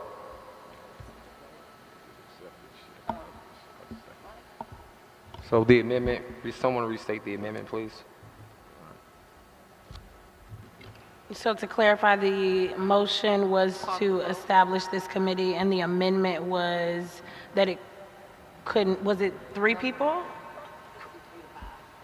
I can step down and let those 3 do it. That's okay. No more than 3. So in a way, the amendment, the underlying motion is embedded in the amended motion. So I guess by virtue of voting on the amendment, that could count as a vote on the underlying motion too. But just to keep it clean, I would suggest that you vote on the amendment being formulating a hiring committee of no more than 3 commission members. And then the underlying motion being the motion to form the hiring committee. So, but then who are the members? And I guess, does that happen after the vote? That vote would be made pursuant to the rules of the CPC, the regular operating rules already in effect. Yeah, so our operating rules say that then members have to be voted into a committee. So, Mr. Chairman, I move the previous question on the amendment. I'm sorry, say that one more time. So we're moving to open the hiring committee. I think it's time, I think. He's preparing he's writing. Oh, okay, all right. No. Point of order, Mr. Chairman. You just need to call the vote on the amendment. Yes. So we can We adopt understand the amendment. that. So we can adopt or reject the amendment. Yes, one moment, please.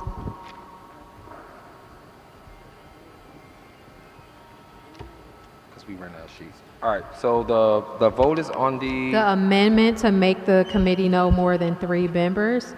Want to call the vote. Co-Chair Adams? Nay. Commissioner Chura? Nay. Commissioner Coleman? Aye. Commissioner Kincaid? Aye. Commissioner Mason? Aye.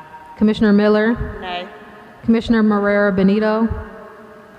Aye. Commissioner Nelson? Aye. Commissioner Rodriguez? No. Commissioner Umason? No. Commissioner Van Leer? No. And I vote no. We have 1, 2, 3, 4, 5 ayes, 1, 2, 3, 4, 5, 6, 7 nays. Motion fails. 5 Okay, to 7. so the next motion on the table is to establish a hiring committee. We're going to call that vote.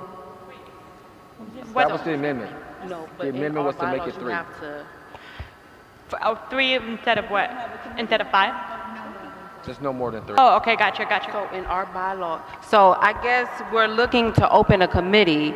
So I guess I would like to make an amendment because there was only 4 people that volunteered to amend it to include Benito, Mike Can't do that. Nelson, No. Commissioner Coleman, and Commissioner Rodriguez. We can't do that because the amendment failed. There will not be, the amendment failed.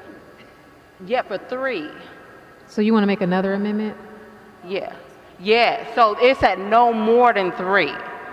So 4 people raised their hand. So that's why I voted no, because no more than 4 people raised their hand. Right. Okay. I guess, but why do we need an amendment to limit it to 4? It can have up to 5. So if there's 4 interested. Because our rules say that we have to vote people in for the committee to populate. So there can be 5, but only 4 people raise their hand. So if somebody else would like to join, I'm just putting... But we don't need to do a vote to have, like, up to 5 people can join. So then after we populate it, it can just be the 4 As you people who are see, interested. and down here in new business, it has commissioners to be added to a committee, right? All committees have to be voted on in the full commission, and any new commissioners need to be voted into committee. So I added those names just as a point of clarification so that the committee can be populated with the 4 people that raise their hand, but 5 people are allowed. Okay, let's do this. Let's vote on the committee. If it passes, then we'll vote on the commissioners. Okay? So we have to have a committee that exists first before we can populate it. We haven't voted to actually create the committee. Yes, that so was we're the going to next thing we were let's gonna get do. that done quickly. So we're going to you're going to do it right there. I got it right here. Okay. So we're going to vote on if we are going to open this hiring committee. Co-Chair Adams? Nay. Commissioner Chura? I'm sorry. Nay at this point. Oh, okay. I'm sorry. We have to hold the vote for audio. One moment, please.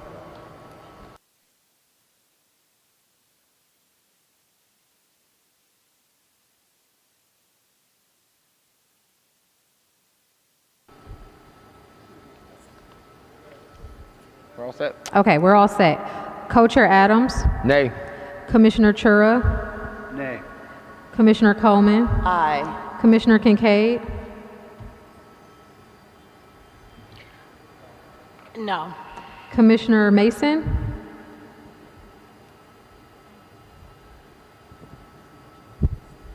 I abstain, because I'm just confused. Okay.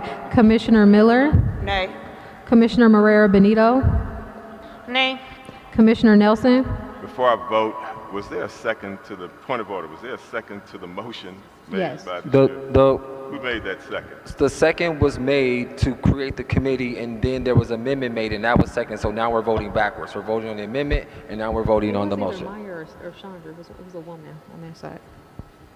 It was let's revisit that, because I think that there is a I think that we have a problem. Yeah, but I'll tell you what. I'm sorry, what It is seems it? as if the motion's going to fail, so I'll abstain. Okay, Commissioner Rodriguez? Commissioner Umason? No. Commissioner Van Leer? No.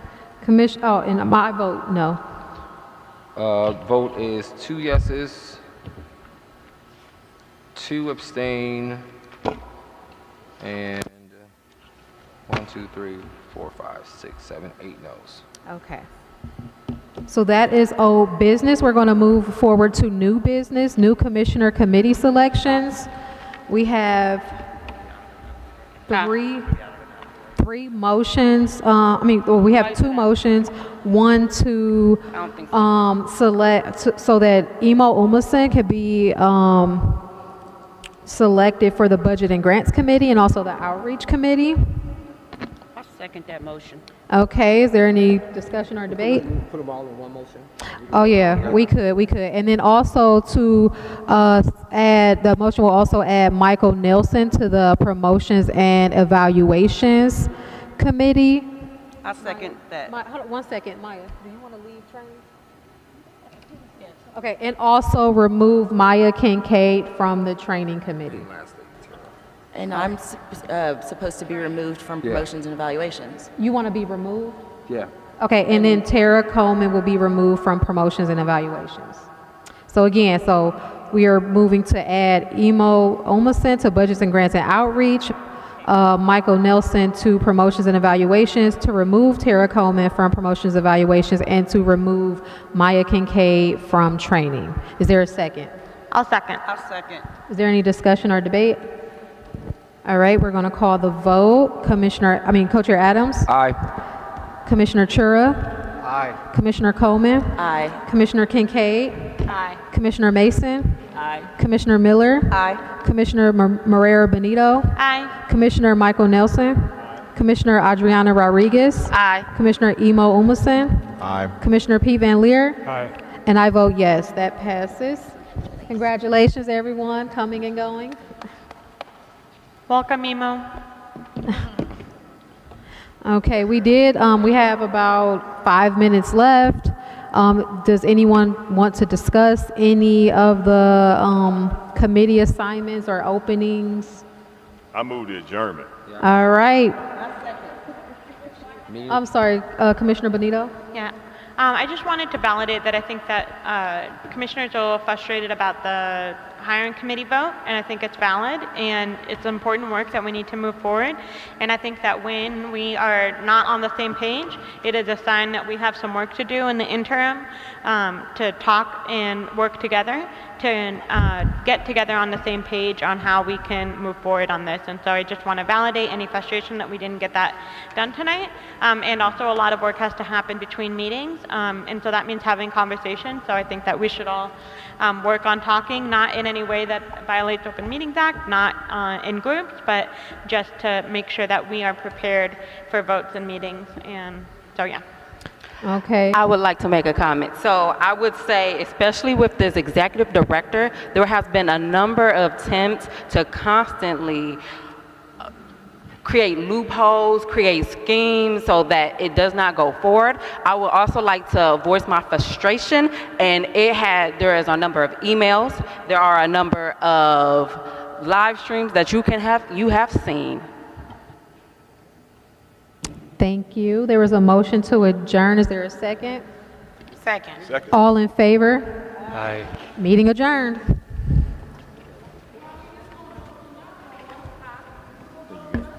Thank you. Oh, that's a good reminder.